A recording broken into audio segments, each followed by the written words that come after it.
जीवन का आधार है सांस या प्राण। इस शरीर में जब तक सांस चल रही है, इंसान जिंदा है, अपने सारे सांसारिक काम भी कर रहा है। और इसके निकल जाने के बाद और काफ़ी देर तक यदि ये सांस ना आए तो मृत्यु हो जाती है। वैसे देखें तो ये हर पल हो ही रहा है कि इंसान सांस भी ले रहा है और छोड़ भी रहा है, लेकिन ये इतना निरंतर हो रहा है कि इसके बीच में शरीर काम करता रहता है और श्वास का आवागमन भी चलता रहता है। अक्सर हम सोचते हैं कि व्यक्ति सांस लेता है स्वयं, यानी यह वह उसकी क्रिया है, लेकिन ऐसा नहीं है। श्वास अपने आप आता है, अपनी मर्जी से आता है, और जब नहीं आएगा तो अपनी मर्जी से नहीं आएगा। हिंदुस्तान में खासकर जब बच्चे का जन्म होता है, गर्भ से जब बच्चा बाहर आता है, तब तक उसकी सारी क्रियाएं नाल के जरिए उसकी माता के अनुसार होती रहती हैं। जैसे माता सांस लेती है, खून का दौरा उसके शरीर में होता है, और जो हलचल होती है सारी उसकी माँ की वजह से होती है। लेकिन जैसे ही बच्चा गर्भ से बाहर आता है तो दाई या नर्स या डॉक्टर क्या करते, तुरंत उसकी नाल को काट देते हैं और उसके मुंह से कुछ लार सी ऐसे हटाते हैं ताकि वो सांस ले सके। उसकी नाक को साफ करते हैं। तभी दूसरा यंत्र शुरू हो जाता है, यानी नाक से सांस लेना, मुंह से सांस लेना।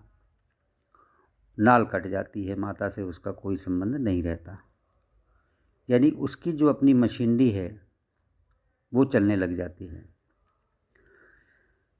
लेकिन इस बात को भी देखें तो कई देशों में अलग अलग प्रयोग हो रहे हैं। उनका ऐसा मानना है कि बच्चे के जन्म के तुरंत बाद उसकी नाल को नहीं काटना चाहिए। इससे बच्चे के अंदर एक भय पैदा होता है। तुरंत नाल काट दी और ऊपर का जो अंग है हमारे के, जैसे नाक है या मुंह है, अगर उससे श्वास ठीक से नहीं आई या उसमें एकदम से जोर लगा या हड़बड़ा के बच्चे ने सांस ली, उसमें एक प्रकार का कंपन पैदा हुआ, तो इससे बच्चे के अंदर भय पैदा हो जाता है और ज़िंदगी भर ये भय उसके साथ रहता है। तो विदेशों में इस प्रकार के प्रयोग चल रहे हैं और चले हैं कि जब भी बच्चे का जन्म होता है तो वो गर्भवती स्त्री को पानी में रख देते हैं। पानी थोड़ा होता है, डूबने लायक नहीं, और बच्चा गर्भ से निकलता है तो वो सीधा पानी में जाता है। कुछ देर पानी में रहने के बाद उसकी नाल या ओवर नाल काट दी जाती है और बच्चे को फिर सांस शुरू होता है। उनका मानना है डॉक्टर्स का कि ऐसा करने से बच्चे का दिल काफ़ी मजबूत रहता है। तो आज मैं आपको यही बताऊंगा कि प्राण की अपनी गति क्या है, प्राण कितना ज़रूरी है जीवन के लिए, और किस तरीके से इसको हमें उचित दशा में या अच्छे प्रकार से रखना चाहिए। देखिए, 3 नाड़ियाँ होती हैं। एक नाड़ी है ईड़ा, एक पिंगला और एक सुषुम्ना। ईड़ा और पिंगला नाड़ी देखेंगे तो इनका कोई रूप नहीं है। शरीर को काट के देखें तो इनका कोई ऐसा आकार नहीं मिलेगा कि हमें पहचान में आ जाए कि ये ईड़ा है, ये पिंगला है, ये सुषुम्ना है। ऐसा कुछ भी नहीं है, बल्कि शरीर के अंदर, रीढ़ के अंदर से 2 ऐसे छेद बने हुए हैं ऊपर से लेकर नीचे तक, जिनमें से ये चित्त यानी कि कॉन्शियसनेस बहती रहती है। और ऐसा निरंतर होता है। निरंतर का मतलब ये है कि 2.5 घड़ी, यानी कि 24 मिनट की एक घड़ी होती है, 2.5 घड़ी का 1 घंटा। 1 घंटा श्वास आएगा हमारे एक नाक के छिद्र से, 1 घंटा आएगा नाक के दूसरे छिद्र से। उसके बाद ये बदलते हैं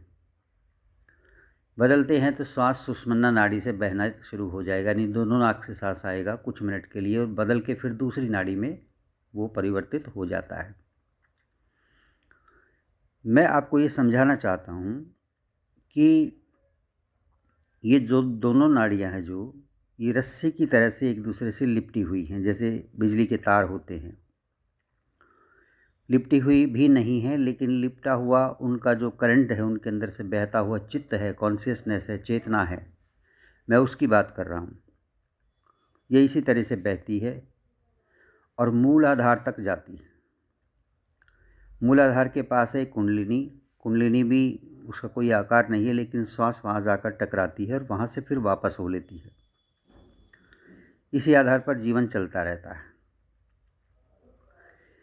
जो स्वस्थ लोग हैं उनका श्वास बिल्कुल मूलाधार तक, चक्र तक जाएगा। जैसे बच्चा है, बच्चा सोता है तो सांस लेगा, उसको कभी ध्यान से देखना तो बच्चे का पेट फूलता है, ना कि छाती।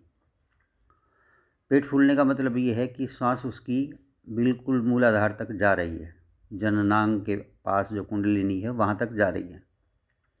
और इंसान जो भी काम करता है, चाहे कितना ही समझदार कोई ना हो, उसके श्वास की गति ज़्यादातर छाती तक रहती है, यानी वो आधे सांस लेता है। यही उसके अस्वस्थ होने का कारण भी है। एकदम से इस बात का पता नहीं चलता है, लेकिन काफ़ी सालों के बाद पता चलता है कि उसके शरीर के अंदर कोई इस तरह की कमज़ोरी या कोई बीमारी घर कर लेती है, क्योंकि श्वास या प्राणवायु मूल है, उसका सही तरीके से लिया जाना ज़रूरी है। एक चेतनापूर्ण इंसान, एक समझदार इंसान श्वास को अपनी गति से तो वो आएगा ही, लेकिन उसको लेने की कोशिश भी कर सकता है। व्यायाम वगैरह करते हैं, वो किस लिए करते हैं? प्राण गति को साधने के लिए।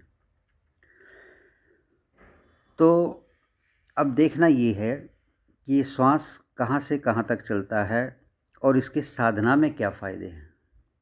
भजन, ध्यान, बंदगी जिसको हम कहते हैं, मोक्ष होता है या कैवल्य होता है या मुक्ति कहते हैं जिसको, है तो ये शब्द ही, ऐसा कुछ भी नहीं है, लेकिन इस दशा को पाया जा सकता है। जो लोग योग से इस दशा को पाना चाहते हैं, मैं उनके लिए आज कुछ समझाऊंगा और ध्यान से सुनना, ध्यान से समझोगे तो समझ में आएगी ये बात। पहली बात, तीनों नाड़ियों का कोई आकार नहीं है, लेकिन ये काम करती हैं बिल्कुल ऐसे जैसे बिजली के, जो ये बिजली का तार होता है उसके अंदर करंट बहता है, बिल्कुल वैसे तरीके से। मूलाधार जिसकी मैं बात कर रहा हूँ, ये जननांग के बिल्कुल पास है। स्त्री और पुरुष का जो जननांग होता है बिल्कुल उसके पास है। श्वास वहाँ जाकर टकराएगी, कुंडलिनी के द्वारा फिर वापस आ जाएगी। जो लोग मूलाधार पर ध्यान करके श्वास को साधने की कोशिश करते हैं, उनमें ज़्यादा देर साधना करने का संयम अपने आप पैदा होने लगता है। रही प्रवृत्ति, ऐसे लोग जो यहाँ पर साधना करते भी हैं या अनायास ही साधक हो जाते हैं, वो खाने पीने की चीज़ों पे ज़्यादा ध्यान देंगे, उत्तम विचार उनके नहीं बनेंगे। इसके ऊपर है मणिपुर चक्र। मणिपुर चक्र में जब श्वास वहाँ पर रुके या वहाँ पर आप ध्यान का केंद्र बनाएं, बार बार जब भी श्वास आपकी बाहर आ रही है या अंदर जा रही है, तब मणिपुर क्षेत्र को अगर आप देखते हो तो ये बहुत ही ज़रूरी है उनके लिए जो युवा हैं। युवाओं के लिए मैं क्यों कह रहा हूँ, क्योंकि जो भी एक प्रकार का उद्देश्य जीवन में बनाया जाता है, तो इस चक्र का बहुत बड़ा महत्व है उसके अंदर। ऐसे व्यक्ति की जो भाव क्रियाएँ होती हैं वो ज़्यादातर स्वार्थ की रहती हैं, कि मैं ये करूं, ये पढ़ लूं, मैं ये कमा लूं, इस तरह की उसकी प्रवृत्ति होगी, और होनी भी चाहिए आज के संसार के हिसाब से। तो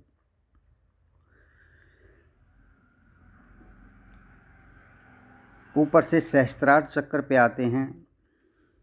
आपने देखा होगा जन्म के समय बच्चे का तलवा जो है सिर के ऊपर से कुछ खाली खाली सा रहता है। ये जो चक्र है सहस्त्रार चक्र, ये योगियों के लिए है, खासकर जो साधना में पूर्ण हो जाते हैं उनकी मृत्यु इस क्षेत्र से ही होती है। यानी ये ब्रह्म रंध्र जो है ये टूट जाता है, उसके बाद मृत्यु होती है। उसे मुक्त समझना चाहिए, ऐसा शास्त्र कहते हैं, लेकिन ये कोई ज़रूरी नहीं है। मेरा ऐसा मानना है कि श्वास जहाँ से शरीर में आई है अंतिम समय में भी वहाँ से ही निकलती है। आज्ञा चक्र पे यदि आते हैं, आज्ञा चक्र का स्थान है मूल, अपना जो भवें होती हैं, भ्रूमध्य यानी कि जहाँ औरतें टीका लगाती हैं उससे भी थोड़ा नीचे, नाक जहाँ ख़त्म होता है उससे थोड़ा ऊपर, ये जो स्थान है ये आज्ञा चक्र का है। यहाँ पर ध्यान की सबसे उत्तम गति होती है। यदि हम अपने गुरु का ध्यान करें, उसके रूप का ध्यान करें, तो हम उसे यहाँ उजागर कर सकते हैं, देख सकते हैं, लगातार देख सकते हैं। और ऐसा व्यक्ति जो इस तरह की साधना करता है उसकी दशा हमेशा उन्मुनी सी रहती है, यानी संसार से वो कट जाता है। दुख है, सुख है, परेशानी है, ये आती ज़रूर है उसके जीवन में, लेकिन वो लीन नहीं होता इनमें, सबसे तटस्थ हो जाता है। अपना जीवन उसका एकाकी सा अपने आप पे मस्त रहने वाला, दुखी नहीं कह सकते ऐसे व्यक्ति को, मस्त होता है, मस्त। विशुद्ध चक्र अगर हम देखें तो ये लगभग कंठ जो हो, जहाँ हमारा होता है कंठ, यहाँ से अगर वायु का हिसाब लगाएं तो जो प्राण वायु है वो निकलती है तो एक ध्वनि पैदा करती है। अंदर से कोई ध्वनि नहीं आती, बरा पशंती मध्यमा बैखरी 4 दशा में ये आती है मूलाधार से, लेकिन ये शब्द का उच्चारण यहीं से करती है।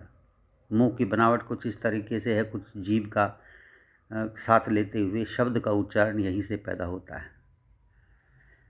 इसलिए इस चक्र को भी साधना ज़रूरी है, यानी कि व्यक्ति को ध्यान रखना चाहिए कि मुझे कब क्या बोलना है, कैसा बोलना है, हर बात को तोल तोल के।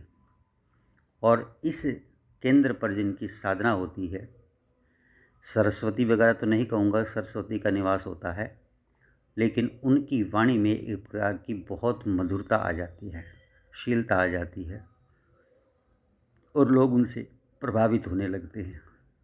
ज़रूरी नहीं कि हम किसी को प्रभावित करें या हमसे कोई प्रभावित हो, लेकिन एक प्रकार का आनंद ऐसे व्यक्ति को मिलने लग जाता है, जो कि सबसे ज़्यादा ज़रूरी है।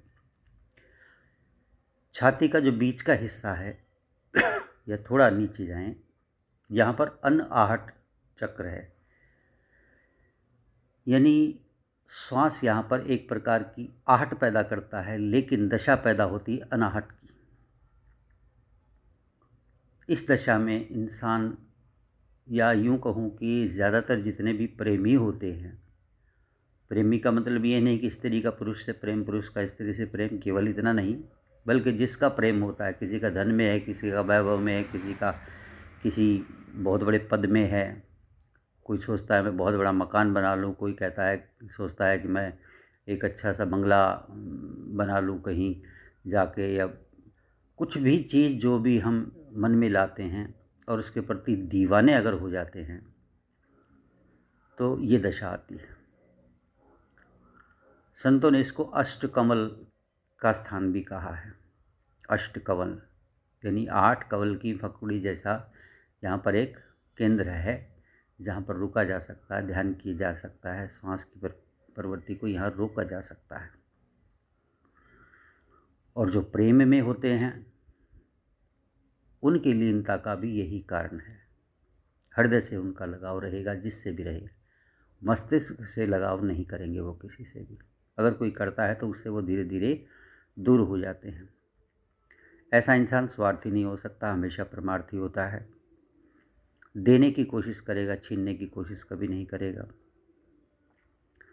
और ऐसे लोग अंतिम दशा में जब पहुंचते हैं, अपनी साधना की दशा में, तो दुई खत्म हो जाती है उनकी, दूसरों में दूसरा देखना ही उनका बंद हो जाता है, सबको अपने तरीके से देखते हैं। जैसे कबीर साहब कहते हैं कि प्रेम गली अति संकरी ताम दो न समाए, कि प्रेम की जो गली है वो इतनी तंग है, इतनी भिचकुच है उसके अंदर कि दो तो साथ साथ जा ही नहीं सकते, उनको एक होके ही जाना पड़ेगा। तू मुझ में है, मैं तुझ में हूँ, जैसी दशा पैदा हो जाती है अनाहत चक्र पे साधना करने वालों की। और ये साधना कोई ज़रूरी नहीं करना, इंसान अपनी प्रवृत्ति सुधारता चला जाए तो इस दशा में अपने आप भी जा सकता है। लेकिन जब तक बाहर की चीज़ें हमारे मन में हमारे मस्तिष्क में घुसी हुई हैं कि हमने कुछ पढ़ लिया, वो उसके अनुसार निर्णय करने लग गए, कुछ सुन लिया, कोई भजन सुन लिया, उसके अनुसार निर्णय करने लग गए, तो हम इस श्वास प्रश्वास का और साधना का भी कोई फ़ायदा नहीं उठा सकते। जैसे मुझे एक बात याद आ रही है, दो प्रेमी थे ऐसे ही, बहुत प्रेम करते थे एक दूसरे से।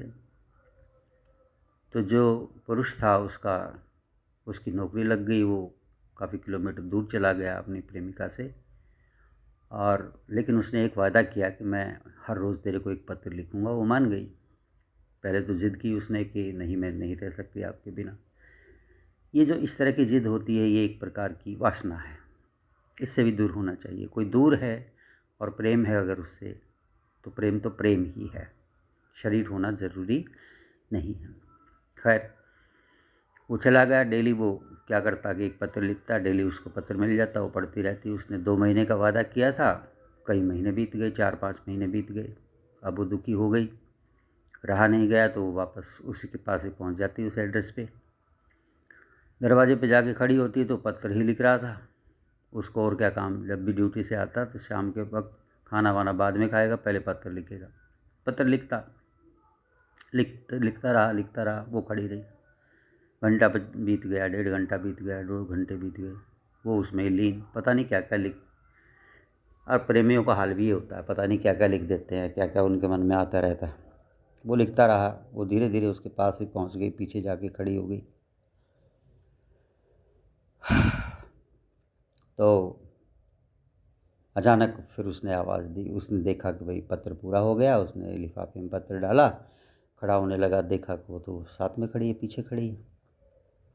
उसने कहा तुम कब आई? वो बोली कि मैं 2 घंटे हो गए आए हुए। कहता बताया क्यों नहीं? तो वो कहती है तुम तो कागज़ों में उलझे हुए थे। पत्र या पाती जिसको मीरा ने कहा है, अपना महत्व तो है उसका, ढांढस बनता है, एक प्रकार की सांत्वना मिलती है, दूसरे की खबर मिलती रहती है, अच्छी बात है। लेकिन सिर्फ उसी में लीन होकर जो मुख्य है, जो साध्य है, जो स्वयं परमात्मा है, उसको भूल जाएं, उसके पत्र पढ़ते रहें, उसके बारे में लिखते रहें, उसके बारे में किताबें पढ़ते रहें, ग्रंथ छान मारें, गीता पढ़ जाएं, पता नहीं क्या क्या पढ़ जाता है इंसान, लेकिन वो कहाँ है जिसको पढ़ रहे हैं? वो है कहाँ? समस्या तो ये है। कितने ही पोंगा पंडित मंदिरों में बैठे हुए हैं, उन्होंने पता नहीं क्या क्या श्लोक याद कर रखे हैं, क्या क्या याद कर रखा है, और वो दूसरों को भी सुनाते हैं, ज्ञान बांटते रहते हैं, लेकिन उनके पास अपना क्या? कुछ भी नहीं। जब उनके पास कुछ होगा तो कहने को कुछ रहता ही नहीं। जो है उसका नाम क्या लेना, वो तो अंदर है। तो मेरा कहने का मतलब ये है, अगर साधना आपको करनी है, शारीरिक तौर पर करनी है, तो आप इन चक्रों के आधार पर भी कर सकते हैं, लेकिन प्रेम की साधना सबसे उत्तम है। उसमें कुछ करने की ज़रूरत नहीं, किसी चक्कर पर जाने की ज़रूरत नहीं, सारे चक्कर अपने आप इकट्ठे मिल जाएंगे। बस अपने गुरु से, अपने सदगुरु से, अपने परमात्मा से लो लगा लो। दिन रात, सुबह शाम दोपहर, हर समय ध्यान। एक शब्द में कहते भी हैं कि बख्शो न अपनी याद, याद बिना हम दुखी, जैसे सुहागन नार पति बिन ना सुखी। सिर्फ उसकी याद में ही, ये सबसे बड़ी साधना है। और मैंने खुद अपने जीवन में देखा है। आप पढ़ते रहो, आप लिखते रहो, आप कुछ भी करते रहो, लेकिन जब तक मन से मन ना मिलेगा, दिल से दिल ना मिलेगा, उसकी याद में खो नहीं जाएंगे, तब तक प्राप्ति संभव है ही नहीं। सतनाम श्री वाहिगुरु।